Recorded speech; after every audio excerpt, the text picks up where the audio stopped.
We start in Brazil, where on November 20th, people celebrate the Day of Black Consciousness to bring awareness to the black struggle in Latin America and to raise awareness about their contributions. The day is observed throughout Brazil and particularly by social movements. The landless workers' movement is recognized in the country's struggle for land rights and sovereignty. The movement is also paying tribute to black artists and elected officials involved in the struggle for equal rights.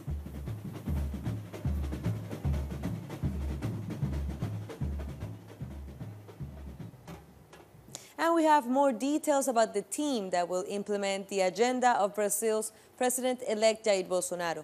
Bolsonaro has already named his justice minister, Judge Sergio Moro, the person who led the case to imprison former President Luiz Inácio Lula da Silva. Moro now says he will appoint others who work with him on the car wash corruption investigation. His new head of the police will be Mauricio Valeixo. He's currently the police chief in Curitiba and the one who carried out Lula's arrest.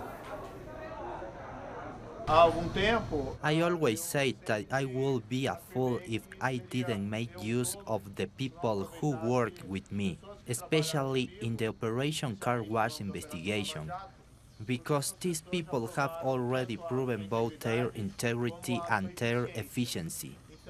Central Americans who are part of the migrant caravan continue heading towards Tijuana, Mexico, where they plan to ask for asylum at the U.S. border. Migrants are gathering at a city park in the town of Mexicali. From there, the group plans to walk towards Tijuana, where members of the first caravan are camping out and waiting for their asylum requests. Meanwhile, new groups are continuing to assemble to mark the long journey from Honduras, Guatemala, and El Salvador. And as more migrants arrived at Tijuana, resources in various shelters are starting to run out, according to officials. They say that the great number of arrivals has taken a toll on resources, and they estimate that they can provide aid to migrants for just 10 more days. Nearly 3,000 migrants have arrived so far in Tijuana. Right now, they have a legal migration process to get into another country, which would take some time. But in the meantime, we are responsible for providing them with basic needs. U.S. Secretary of Homeland Security Kirstjen Nielsen has visited the border with Mexico, and she insisted that Trump's administration will not allow any migrant to cross the border illegally. Let me first acknowledge what was referenced and what I'm standing in front of. This is a border wall with row upon row of concertina wire. Make no mistake, we are very serious. You will not get into our country illegally. A federal judge has temporarily blocked Donald Trump's order to ban asylum seekers from crossing the Mexican border into the United States. The ruling could have an immediate impact on thousands of members of the caravan. They are currently gathering in Tijuana. It effectively opens the door for more people to request asylum in the States. The judge said that the president, quote, may not rewrite immigration laws to impose a condition that Congress has expressly forbidden.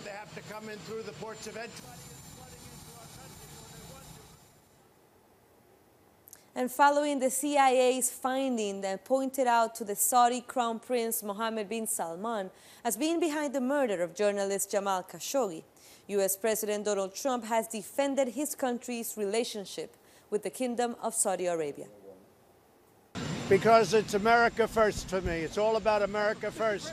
We're not going to give up hundreds of billions of dollars in orders and let Russia, China, and everybody else have them. It's all about, for me, very simple. It's America first. Saudi Arabia, if we broke with them, I think your oil prices would go through the roof. I've kept them down. They've helped me keep them down. They didn't make a determination. And it's just like I said, I think it was maybe he did, maybe he didn't. They did not make that assessment. The CIA has looked at it. They've studied it a lot. They have nothing definitive. And the fact is, maybe he did, maybe he didn't. If you look at Iran, what they've done, they've been a bad actor. You look at what's happening in Syria with Assad, with hundreds of thousands of people killed. We are with Saudi Arabia. We're staying with Saudi Arabia. And by the way, just so everybody, I have no business whatsoever with Saudi Arabia. Couldn't care less. And U.S. Secretary of State Mike Pompeo has said that a strong response to the murder of Khashoggi could harm what he called the long and historic relationship between the U.S. and Saudi Arabia. So as the President said today, the United States will continue to have a relationship with the Kingdom of Saudi Arabia. They're an important partner of ours. We will do that with the Kingdom of Saudi Arabia, its people. That is the commitment that the President made today. It's that straightforward. By the way, this is a long, historic commitment and one that is absolutely vital to America's national security. We now go to Chile, where security forces clashed with students and pro-indigenous activists during a protest in front of the presidential palace. Police vehicles have fired water cannons at protesters who were calling for the resignation of the Interior Minister, Andres Chadwick. We have a report from our correspondent, Paola Dragnich, that the minister had not resigned, but instead the chief police, Luis Mayol, had resigned over pressure over the killing of the leader, Mapuche, in Chile.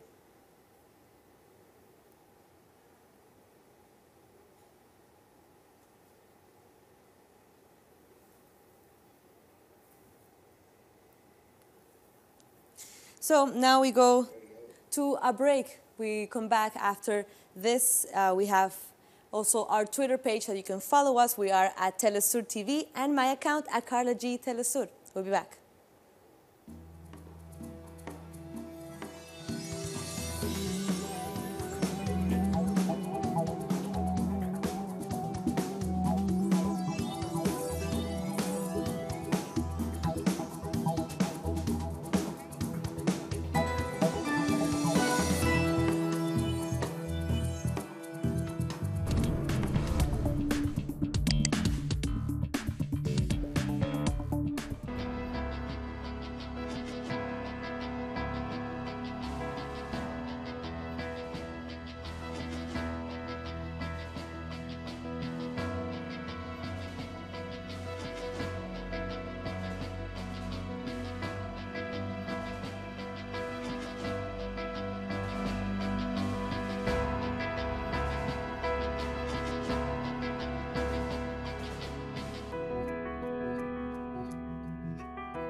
Welcome back.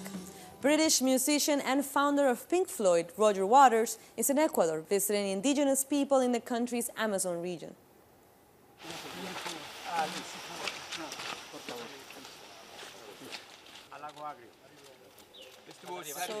Yes, we have footage of Roger Waters as he was in the Amazon region. He rejected how Chevron and Texaco had an enormous amount of pollution in the Amazon. During his trip on Monday, the country's civil aviation in Ecuador, the authority initially had blocked his trip. He refused to grant him permission to land in the Amazon town of Lago Agrio.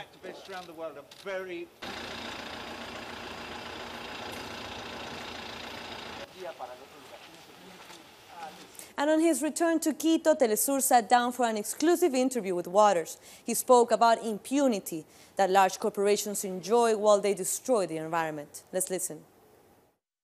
The planet is dying.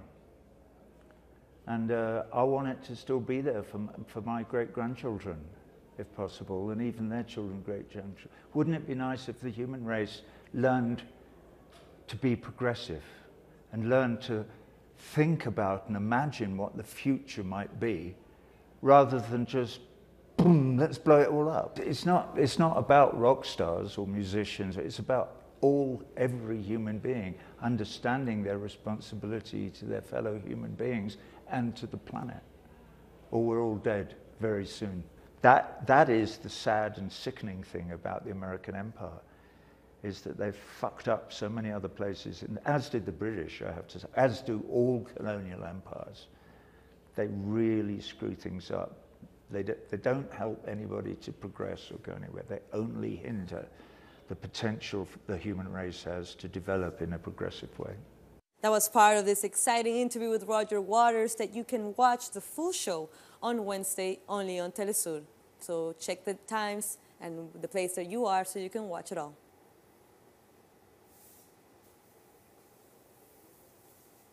Let's move along. Trade unions have taken to the streets of Lima, Peru, to protest against the asylum request of former President Alan Garcia. Protesters marched towards the Uruguayan ambassador's home to demand that Garcia not be given asylum in that country. Over the weekend, Garcia requested it after the prosecutor's office announced he was being investigated for allegedly being involved in the Odebrecht scandal.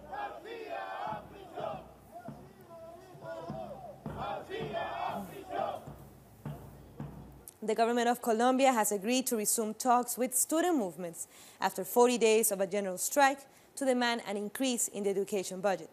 Let's hear from our correspondent. Cordial saludo para usted y para todos los televidentes. Talks have restarted between public education representatives and the Colombian government. But just as these talks have restarted, various student marches from all across the country are heading towards Bogotá, demanding to meet with President Iván Duque. Duque has so far avoided meeting students, sending various delegates to meet with them instead. The only answer students have received so far is that there are no funds to provide a higher budget for public education. Nonetheless, students demand guarantees to access quality education. Right now, the number of high school graduates far surpasses the number of available places in public universities. And beyond this, universities are falling apart due to their lack of budget. But it's not just university students who are raising their voices. Teachers and students from all levels of education are joining in the national strike, which has already passed 40 days. Transport unions also announced they will be joining student organizations and indigenous communities in the strike on November 28th. Unions and social organizations are set to hold one massive mobilization to condemn President Duque's policies. A este llamado son también los trabajadores de la educación de los colegios públicos. That was Paula Fernandez from Bogotá. Also in Colombia, the fourth national meeting of displaced victims continue. Victims are urging Iván Duque's government to follow the peace agreements. Victims want to raise awareness on the effect of the conflict for the property of land and its restitution. Colombia's ombudsman estimates that over 1.7 million Colombians have been displaced during the armed conflict. Only in 2018, 30,000 have been displaced. Now to Argentina, the second day of the first Worldwide Forum on Critical Thinking is taking place. This comes a week ahead of the G20 summit. Latin American leaders are speaking on fighting for equality, social justice, and democracy. This meeting will last 4 days. And on this day, the president of the Association of Grandmothers of Plaza de Mayo, Estela de Carlotto, recalled the crimes committed by the military dictatorship in Argentina. During the forum, she explained the importance of the resistance. If you didn't abide by the sinister project, you were an enemy. I think some military said he had intention of killing 3 million people. They couldn't do it, because they found a lot of resistance. We suffered the loss of a daughter, a son, a husband, and a brother. We don't stay in our house, we go out. And as leaders criticize the political situation in the region, Argentina's Senate has failed in its attempt to withdraw parliamentary immunity to former President Cristina Fernández de Kirchner. Pro-government political forces failed to promote a debate as the minimum of representatives needed was not reached. The lack of quorum proves for many how Fernández is the victim of political persecution. The case revolves around accusations that her government had tried to cover up information on the bombing of a Jewish center back in 1994. Venezuela's President Nicolás Maduro recalled the bicentenary of the Declaration of the Republic and the struggle to gain freedom and independence, a battle that he says continues until today. Venezuela today is fighting a huge battle for our freedom. We are giving a tremendous fight for our right to exist. We are giving a tremendous battle against imperialism. The same of John Bautin's Erwin for our right to develop our own political, economical, social, cultural, republican model, for our right to be independent today in the 21st century. In Cuba, a funeral was held for Venezuelan Ambassador Ali Rodriguez Araque. Diplomatic staff from the island and also from the Venezuelan embassy have paid tribute to Rodriguez, also known as Comandante Fausto, for his fight as a guerrilla member against the neoliberal governments in the country during the 60s.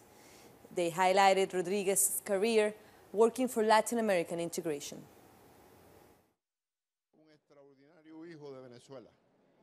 He was an extraordinary son of Venezuela, a humble man who dedicated his life to fight for the best for the Venezuelan people. Ali, the fighter, Ali who was in front of the Socialist Venezuelan Party, who was in OPEC and who has also represented the Bolivarian Republic of Venezuela here in Cuba. We'll take one last short break, but stay with us.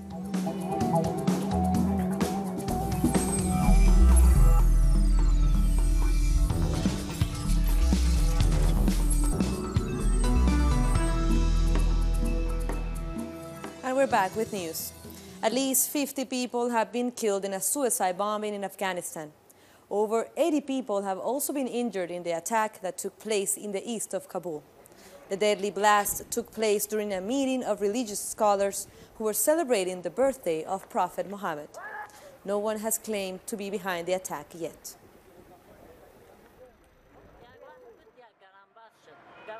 When I heard the explosion, I thought it had happened behind the waiting hall. People ran and said there were other suicide bombers. There were several dead and wounded. Security forces came fast to the scene of the suicide attack. Fighting between the Saudi-led coalition forces and Houthi rebels in Yemen has escalated. Fighting is taking place around the port of Hodeidah, despite UN calls for a ceasefire. A spokesperson for the coalition said it has rejected the ceasefire and will continue carrying out military operations.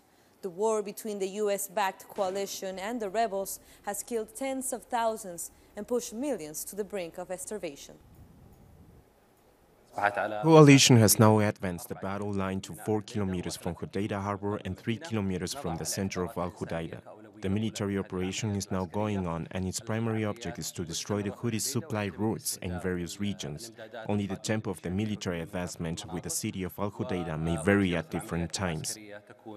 Thousands of people have participated in a rally in Gaza to commemorate the 14th anniversary of the death of Palestinian leader Yasser Arafat.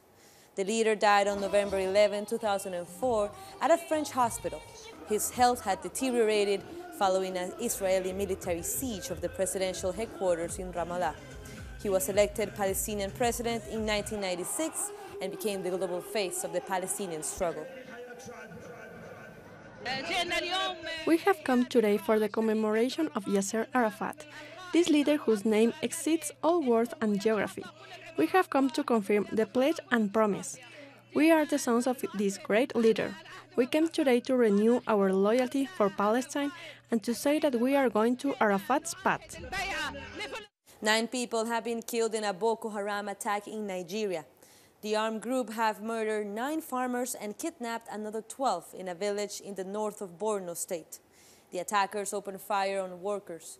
Boko Haram has intensified attacks on farmers in recent years, accusing them of giving information to the military.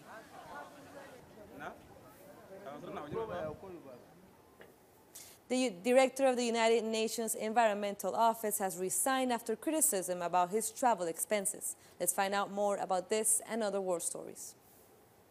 The United Nations environmental chief Erik Solheim has resigned amid criticism over excessive traveling and internal rule breaking.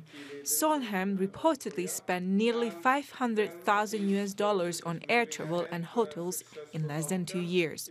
Countries like the Netherlands, Denmark, and Sweden have publicly stated they were withholding millions of dollars of funding from the UN until the issues around Solheim were resolved. French nurses have taken to the streets of Paris to protest against healthcare reform imposed by the government of Emmanuel Macron. They say they feel being ignored and undervalued, especially in light of new reforms that plan to create 4,000 more healthcare assistant positions instead of giving more resources to nurses. This is the latest protest against President Macron's proposed reforms. The population is aging. There are nurses here, and we need to recognize their capabilities. And we also need to know how to adapt in light of the situation. That isn't happening, and that's why we're not represented in the health plan that the government has presented. They've completely forgotten us.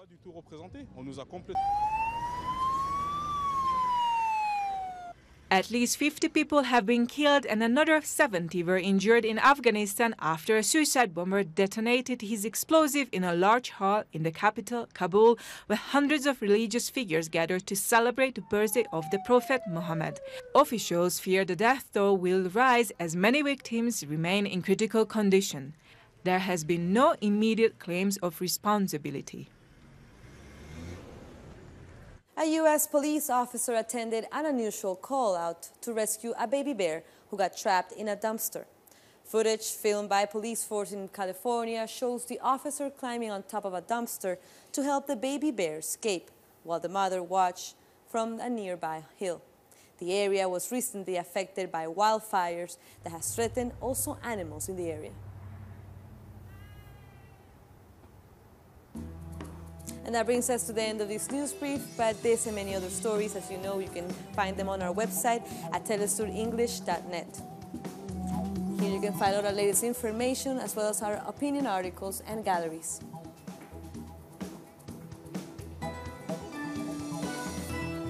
You can also like us on Facebook and follow us on Instagram. I'm Carla Gonzalez. Continue watching Telesur, connecting the Global South.